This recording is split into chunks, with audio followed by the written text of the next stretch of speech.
Hello and welcome to an express episode of the NBA Outlet presented by OTGBasketball.com. Make sure you follow OTG on Twitter. And as always, you can listen to the NBA Outlet on iTunes, Blog Talk Radio, and OTGBasketball.com. I'm your host. With me tonight, Kory, Waldron, and Jonathan Ebrahimi. What's up, fellas? Hey, guys. It's glad to be back. Ready to talk some shocking news. I like express episodes. This feels good. Yeah, I got a quick episode. We got some breaking news. Woj dropped another bomb. The Memphis Grizzlies fired their head coach, David Fizdale. 19 games into the season. The Grizzlies were 7-12, 8-game losing streak. Just lost to the Brooklyn Nets last night, double-digit loss. Mike Conley's been out. Marc Gasol was benched last night in the fourth quarter. What are your thoughts on Fizdale being fired? I don't like it at all. To be honest, it really took me by surprise. I remember reading about the whole Marc Gasol being benched thing. I didn't watch the game, but after reading about it a little bit, it's not something that doesn't happen a lot in the league. Start a run and get the team back in the game. It's not unheard of for the coaches to leave the reserves in there and see if they can see how much juice he can squeeze out of those guys. So I wasn't too concerned. And then we were hit with this news, and it was just it was mind blowing. I still trying to wrap my head around it. I'm starting to think there's a little bit more to the story than we know, and it'll come out over the next few days. But yeah, still really surprising. Yeah, I remember this morning actually, later this morning, I read an article about the Marc Gasol not playing in the fourth quarter and everything like that. I thought, nothing of it, that's interesting or whatever it is. And then, several hours later, we get the Woj bomb and Fizdale's fired. And then I just read something else that apparently Gasol and Fizdale had tension the entire time Fizdale has been in Memphis. So who knows what kind of part that played in it as well. But definitely shocking. 7-13. We're in November. Earl Watson made sense getting fired. Fizdale didn't. Yeah, it was definitely surprising. Obviously, I watched the game last night against the Nets, and Memphis just isn't that good without Mike Conley. So it kind of sucks that they fired him. They're on the 8-game losing streak. Conley's already missed 7 games this year. And Kory, you and I said on the preview pod, if Conley or Gasol were to go down for any extended period of time, this team would be in trouble. And it's like Fizdale was kind of the fall man here. The roster is not very good, and they needed somebody to blame, and they took it out on him because no matter, JB Bickerstaff's going to be coming in as the interim head coach. They can't really expect more out of this team with Conley out. Yeah, and they started 7-3. Conley started having the sore Achilles. They lost 3 in a row, and then since Conley has been out, they lost 5 in a row. I don't know what more you expect when your starting point guard right now is Mario Chalmers. It's confusing. I'm really starting to question the management in Memphis because this isn't the first time something like this has happened.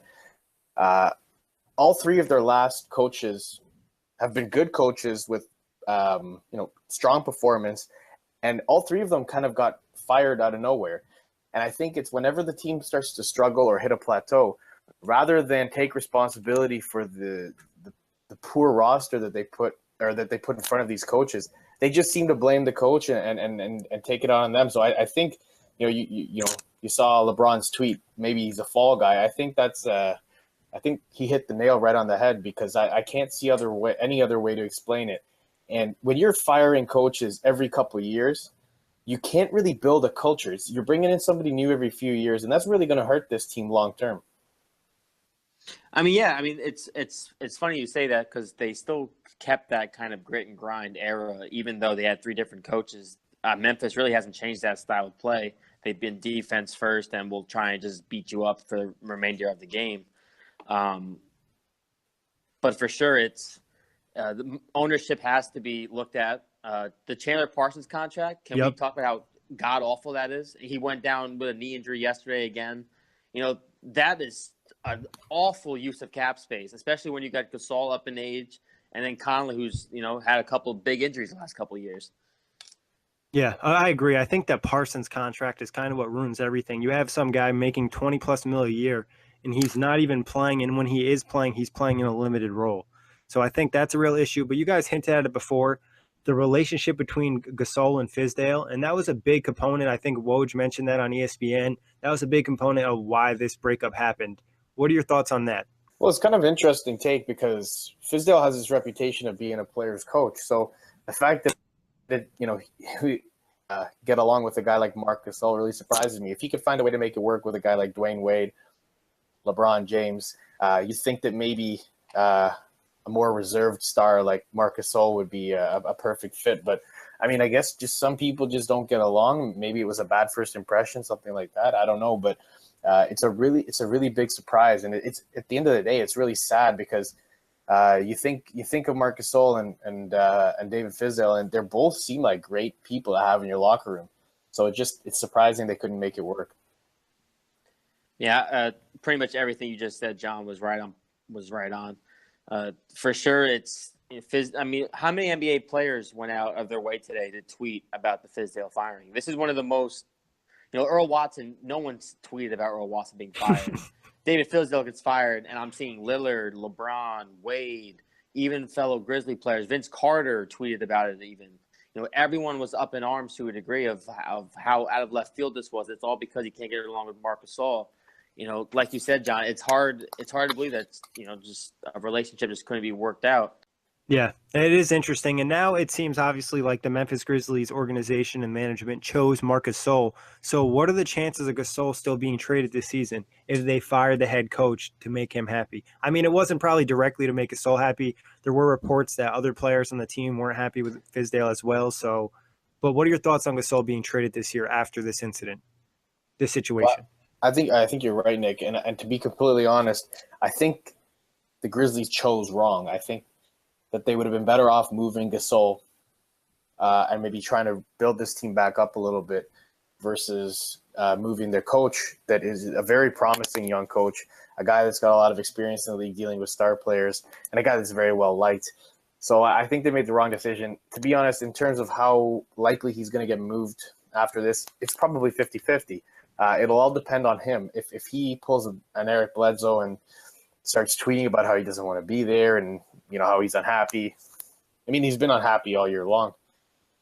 He may force his way out of there. We know players have that power, especially guys like Gasol. But if he wants to stay in Memphis and it was really and truly just about the coaching staff, then maybe he sticks around.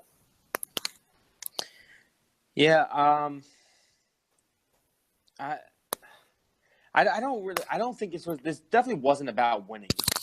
There's no way this move was in the back of their mind or in the foremost, them saying we're going to be a better team from this. I think it was a move that stalls. We can maybe keep Marc Gasol happy a little bit longer if we make this move. Because I think Marc Gasol can still be traded. I think what it still comes down to is Conley going to come back healthy? Is Gasol going to stay healthy? Is this team going to keep losing? How long will this losing streak go? If things don't change on a winning side of things, then Marc Gasol definitely can be traded. Yeah, I mean, it's just like when you look at the Grizzlies roster, it's just a weird situation. They have Conley, they have Gasol, and then after that, it's like kind of, they have a couple of pretty good guys. Tyreke Evans is playing well this year, but there's not a lot of young talent on this team where, if you go to a rebuild, like, what do you have?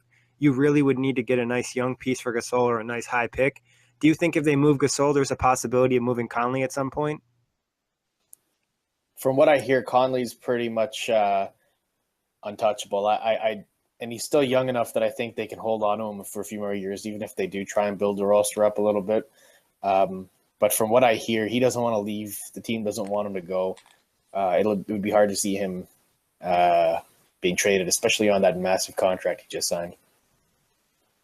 Yeah, I agree. I think Conley is – because really there's no reason to trade Conley. As long as Conley is healthy, you're getting a solid – a very good point guard. But Gasol, we even know a guy like Gasol, the older he gets, is going to be the harder he fits into this new style of NBA where the tempo is so fast and the pace is so fast and you're shooting more threes. Gasol has obviously adapted and can hit threes, but he's still not that center, the prototypical center for this era now. And you can still keep a guy like Conley to build a new era type of team. If you had to pick real quick, what team do you think Gasol is most likely to be traded to this year? If I'm picking right off the top of my head, I think Cleveland would definitely be in the market for a guy like Marc Gasol. They've got a few pieces they can move. They got a few expiring contracts, and then they have that Brooklyn pick. So if they want to rebuild, especially with D'Angelo being injured right now, the Nets pick's starting to look a little bit more lucrative than it did at the beginning of the season. So I don't know, maybe if they can package Tristan or Kevin and that Brooklyn pick with a couple of their expiring contracts, maybe Memphis bites. Yeah, I definitely think Cleveland is in the discussion if he's on the block, and then Boston would probably be in it as well, and like the Lakers. Those are probably my top 3 teams. Interesting. That would definitely be a risk for the Cavs, like you said, Jonathan, with D'Angelo out and the Nets having injuries. That pick's looking a lot better. I don't know if I'd move that for Gasol, 33. I don't know if I can play him against Golden State. Also, Boston obviously is a team. Lakers, an interesting thing. What are your thoughts? Is there any other dark horse teams? I heard somebody mention Toronto today. Is that have any interest to you, Jonathan, being a Raptors fan? I was actually just about to bring Toronto up. It kind of makes sense because right now, where the Raptors are sitting, they're kind of sitting right behind Boston and Cleveland in kind of like that secondary tier spot, which they've been in for about 4 years now. So I definitely see them rolling the dice and making a move for them. It doesn't really sound like something Masai would do. It doesn't sound like a Masai move because he'd have to sacrifice some young pieces. You have to think Valanciunas would be included in that deal. Maybe Pirtle, Pascal Siakam, and then maybe a couple other contracts to match the $19 million. But it would definitely make them a better team. It would definitely put them right in contention for that Eastern Conference final spot. So in terms of a dark horse team, definitely Toronto's got a shot. I like that actually, the dark horse team. I didn't put much thought into Toronto, but it'd be interesting if they had that big 4. Yeah, definitely would. But that wraps it up for today. You can catch the next episode of the NBA Outlet on Wednesday. And as always, like I mentioned, listen to us on iTunes, Blog Talk Radio, and OTGBasketball.com. Thank you guys for hopping on, and thank everybody for listening. Take care, guys. Peace.